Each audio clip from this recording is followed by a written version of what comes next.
This is a legacy episode of the Lesbian Historic Motif podcast, originally released as part of the Lesbian Talk Show podcast group. Some references may be obsolete. The show looks at lesbian-relevant themes in history and literature, has interviews and discussions about current historical fiction with queer female characters, including fantastic versions of the past, and presents new original historical fiction for your enjoyment.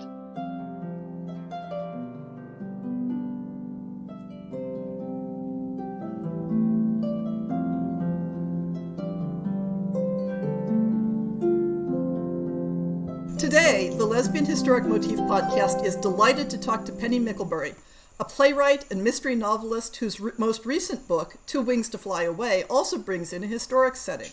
Welcome, Penny. Thank you so much. It's a pleasure to be here. Thank you for having me. So why don't we start by having you summarize your book for our listeners? In as few words as possible, it takes place in Philadelphia in the mid-1850s. As the country is moving toward the Civil War. And the primary relationship is between a black woman who is a runaway slave and a white woman who is a wealthy heiress. They meet and join forces in what is Jeannie, and Jeannie is the black woman.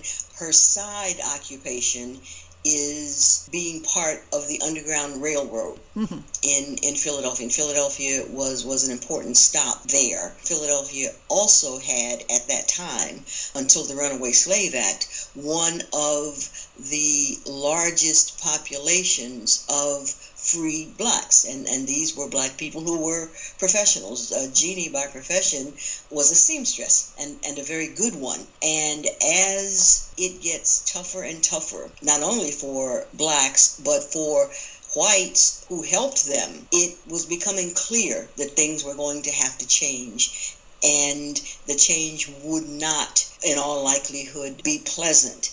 And what that meant for Jeannie and Abigail Reed, who is the white woman, is what now becomes of them. Because everything they're doing is illegal in every possible imagination. It's illegal, and it's dangerous, and it puts both their lives at risk. So tell me something about your research process for the historic elements of your stories. I know that you have been a journalist professionally. Does that tie in with how you do historic research? I think it must, Heather, because I love research. And I don't know which came first, the chicken or the egg. I don't know whether being a reporter fed that love or whether that love pushed me into being a reporter. And it may have been the latter, because in school, history was one of my favorite subjects and remained. I love reading history, texts as well as fiction. So to say, oh, gee, I've got to do some research here, that's kind of like saying, oh, please don't throw me in the private batch. And what, of course, has made that process so much easier these days is the internet. Though I confess, I love libraries. I still like going to libraries. I always have. My mother was a librarian, so that may have something to do with it. But I like the process. I like finding knowledge. So when I have to write, and whether it's Two Wings to Fly Away or the first historical novel that I wrote, which was called Bell City, the smallest detail, and that book took place in Georgia. And you lived in Georgia when you were younger, right? That is my home. Atlanta is my hometown, yeah. So there are things I knew about Georgia, but I did not know, for instance, what trees grew in Georgia in 1900, because I'm probably older than I ever thought I would be, but not even I was born in 1900. So in that part of Georgia, so I loved that. I loved going deep into those kinds of things. And for Two Wings to Fly Away, Philadelphia is not my hometown. So I visited, I have good friends from Philadelphia, but I had to do all of the research. And I loved it. So that is not onerous for me. That's not a hard thing. The hardest thing to do, because there is not a lot of information as I'm sure you know, and maybe you'll point me in some directions, is how women navigated their love for each other in a time and place where not only was that not unheard of, it was not tolerated. It was dangerous. And so then I had to figure out, okay, what would they have done, especially an interracial relationship? Because, there's not a lot of that today. So it's a challenge, but it's a challenge that I don't mind.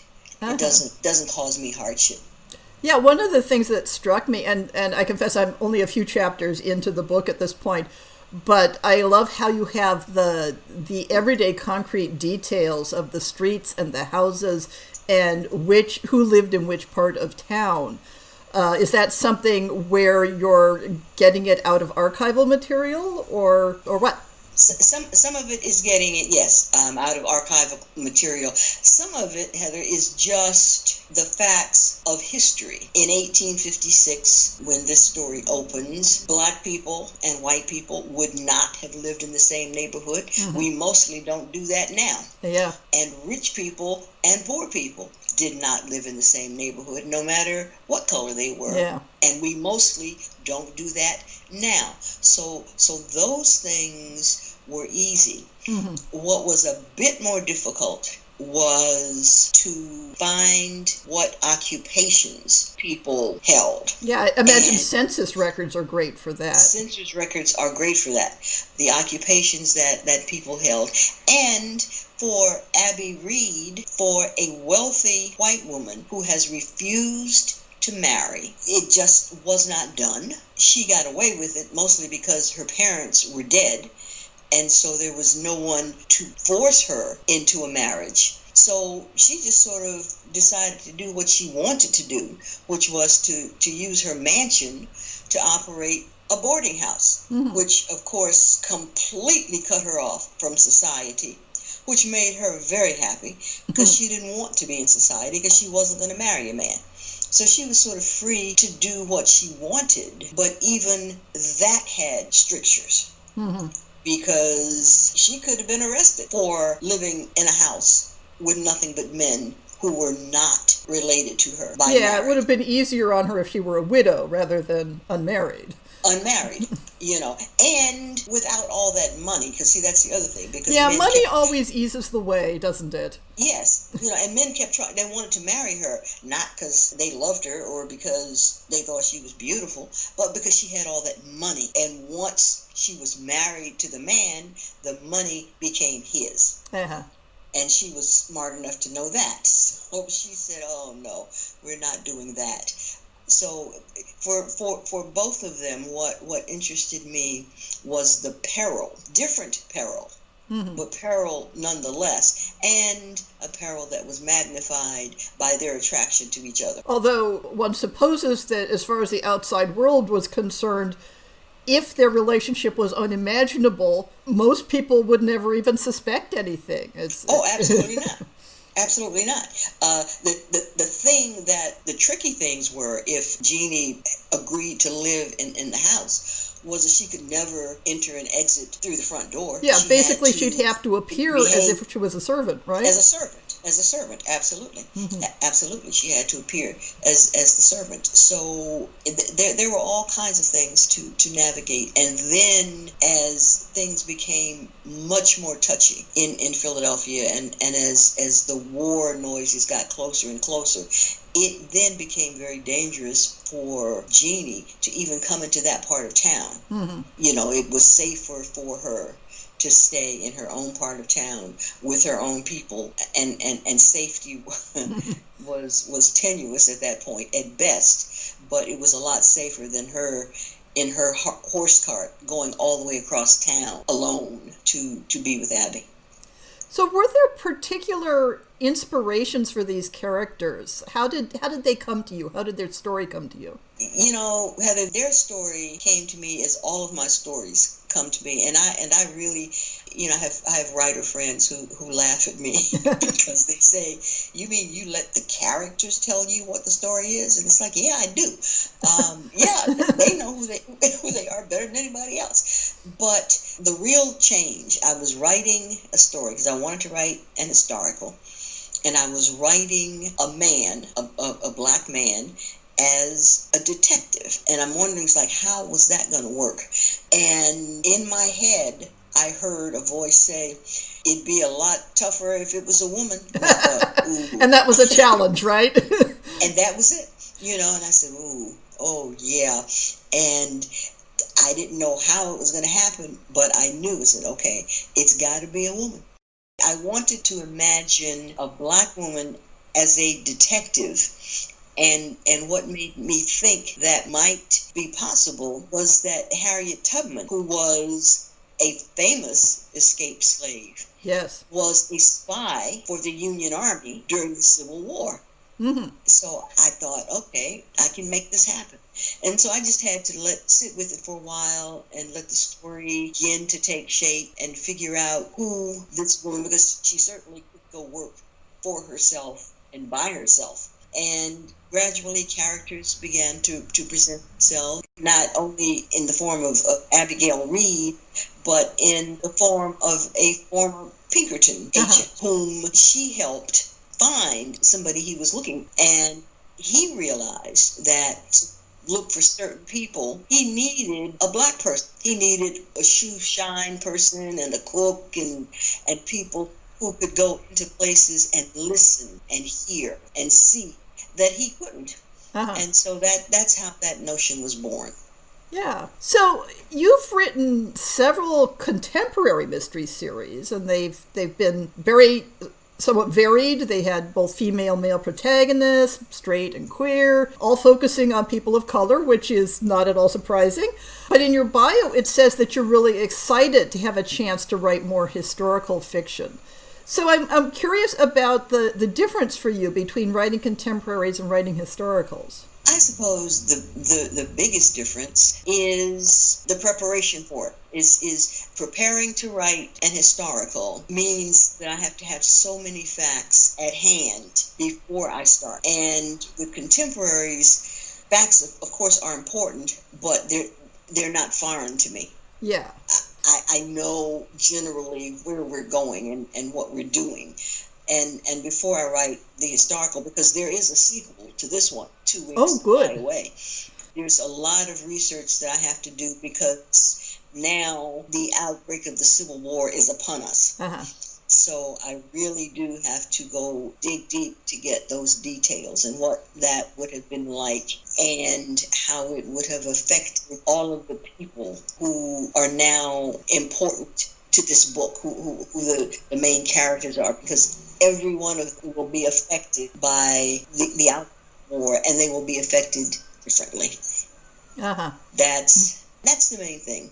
But writing stories is, and I'm lucky and I know I am, is not a difficult thing. Stories present themselves, characters present themselves, and I let characters talk to me. I like to say that I'm probably one of the few people who can admit to hearing voices and not end up in a straitjacket in an institution somewhere. Hearing voices and talking to the air has become a lot less socially unacceptable since the advent of earbuds and cell phones. That's true. That's true. Yeah, because they're always talking to me, and I'm always listening, and I do sometimes talk back, but I try to only do that in the privacy of my own home. So you touched on this a little bit earlier, and I haven't yet gotten to the romantic parts of the book. So no spoilers. But can you tell me a bit about how you approached the same-sex romance aspects of the plot? Their recognition that something happened when they were in each other's company. And I had to be very much aware of the fact that there was no language for what was happening, and there was no precedent for it. Although women knew that attractions between women existed, but it was not discussed. It was not a thing that anybody talked about. And so they didn't have a roadmap. They didn't know what to do, where to go with it. They just knew that it existed and that they had to do something about it, that they couldn't ignore it. They couldn't pretend that it wasn't there. So my challenge was to figure out how to make it real and acceptable. Uh-huh. And each of them had a friend that they trusted enough to talk to about. Uh-huh. I imagine that works very well as a literary device, too. Oh, absolutely. But the friends did not have any specific knowledge. I mean, they couldn't give them any pointers, Uh-huh. on what to do. They didn't know. They just knew that it existed. And what they both knew was that you are wise to keep this secret between the two of you. Uh-huh. It's not safe for the world to know that you have these feelings for each other. Not only that you have feelings for another woman, but that one of you is black and one of you is white. That will get both of you take to the hangman's noose. Yeah, I imagine that would be the more dire aspect of it if people knew. In the research I do for my blog, I confess that I tend to not focus a lot on U.S. history because of my own interests, but there is one article that I ran across that fits very nicely in with this book that the readers may want to go back and look at. Sorry, the listeners may want to go back and look at, which is about two black women in just barely post-Civil War times, based on their correspondence with each other, who were in love. They clearly had some sort of, physical erotic relationship. Their families talked about how that they were the equivalent of married. Now, one of them did end up marrying a man for pragmatic reasons eventually. It's very unexpected in many of the aspects of the relationship that comes out in those letters, that people might not have had language to talk about it, but they sort of figured out that this was the thing, and maybe it was even okay. I certainly would like to see that. Yeah, one of my early podcasts I did on that article, and I will definitely send you pointers to it. Please do. I'd like to see that. I'd like to know who the women were. And you say this was post Civil War? Yeah. So one of them was from a fairly educated family, and she went down into the South to teach after the war. To teach in black schools, which of course itself was a fairly dangerous thing. And the other one was more from a working class family, and they met in the North, and I don't remember, it might have been Philadelphia. I'm not remembering the details at the moment. But they were based, in the North. And it's, as I say, it's fascinating. And the key thing is not only did they write letters to each other talking about their relationship, but the letters were preserved. And then someone found them in an archive and said, hey, wow. I'd love to know more about that. Yes, absolutely. I'll send you a copy of the article. Please do. Thank you. So, getting back to the idea of the relationships, both in this book, and you're saying it's a series now, and that's fabulous. Well, it will be. Yes, just not a whole series. But I think 2 books only because I am not a scholar. I'm not an historian. And I would have to stop this book at the outbreak of the Civil War because I have no facility for really writing the truth about the war. Uh-huh. That is such a huge, as you know, undertaking. And I wouldn't begin to know how to do that. So I'm going to take them up to the outbreak of the war, and without any spoilers, just know that we will get to the war. Uh-huh. And that's where that stops. But I'm already in my head thinking of where to go after this with the historical angle. And let me say that I feel so free to do this because I am so blessed to be published by Bywater Books, and they are so supportive. They are such fabulous women. So when I say things like, well, I think I want to do some more historicals after this because I really like doing this, but I want to continue with my Mimi Jana mysteries. And their response is, go for it. Uh-huh. And that is so freeing and so liberating, and also so encouraging that they have that kind of faith in me, because right now in my head, this is just what I want to do. But I am loving these historicals. I love putting myself in somebody else's time and space, and even constraining myself a little bit, because I can only imagine what it must have felt like, because I can't know. And quite frankly, some of these things I don't want to know. I really don't want to have firsthand knowledge of what that was. I'm glad that I don't have firsthand knowledge of what that must have felt like. So I'm thinking about, your target readership for these, because you mentioned your Mimi and Gianna mystery series, which is contemporary, and that one features queer women. I won't say they're a couple, because it isn't clear to me from the synopses that they ever end up being a couple, as opposed to just... Oh, they are. Okay, they are. Okay. But your other series are not about queer characters. And I'm thinking, do you see your work as a unified whole in terms of your readership? Do you have people who basically read everything that you write, or are you seeing them as having different target readerships? I am fortunate enough to have people who will read whatever I write. I'm very fortunate in that regard. But, Heather, the Mimi Jana series was my first mystery series. Uh-huh. And then I wrote the Carol Ann Gibson mysteries. Mm-hmm. And Carol Ann is a criminal defense attorney, and who is not queer. Yeah. And my objective then and now is to not leave any woman behind. Uh-huh. I am interested in telling women's stories. I had a book out earlier this year, before Two Wings to Fly Away, a collection of short stories published by BLF Press called God's Will and Other Lies. Uh-huh. And it is a collection of short stories all about women of a certain age who, and I know this because I am now of a certain age, and you just are invisible to the world. They don't see you. You cease to exist.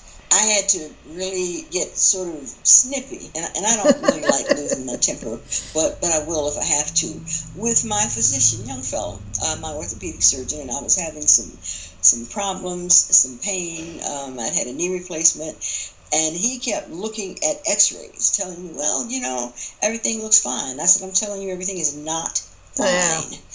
And after several visits to him, I said, look, I've got a problem, and you're going to tell me what it is, because I'm tired of you telling me I don't have a problem. Yeah.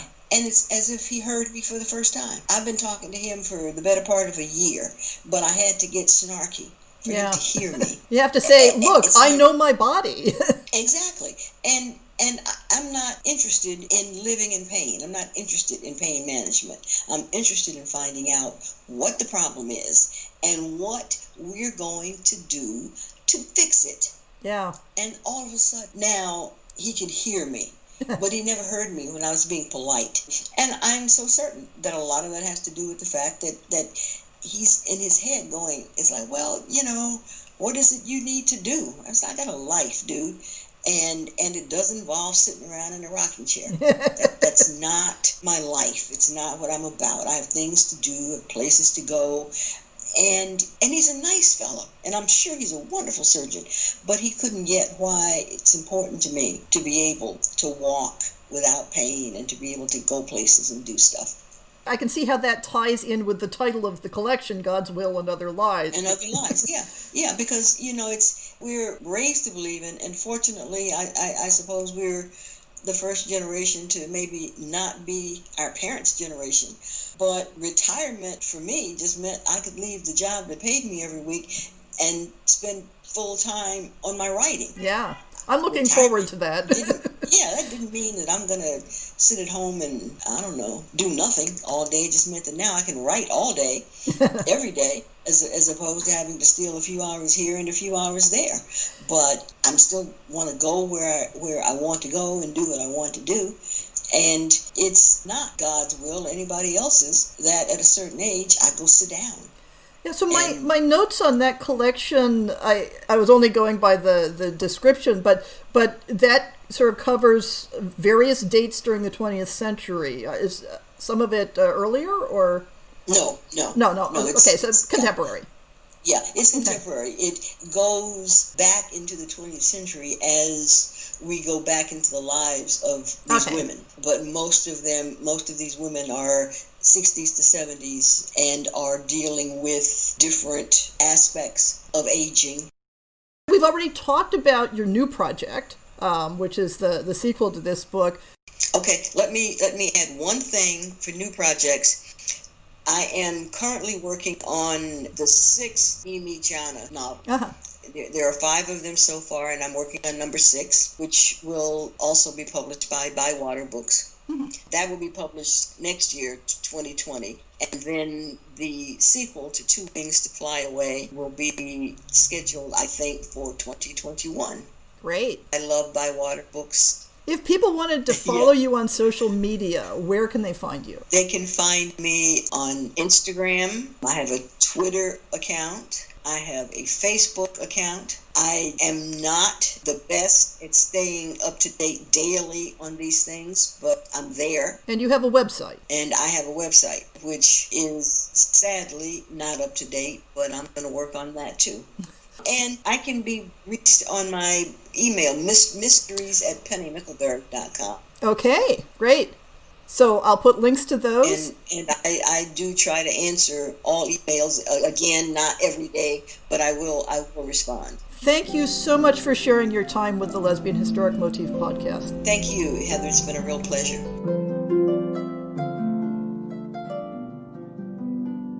I hope you've enjoyed this episode of the Lesbian Historic Motif podcast. See the show notes for links to people and topics. Most shows will have a transcript linked as well. If you have a book announcement, a topic suggestion, or might like to appear on the show, please drop me an email. If you enjoyed this podcast, please rate it and subscribe on your favorite podcast app, and consider supporting our Patreon.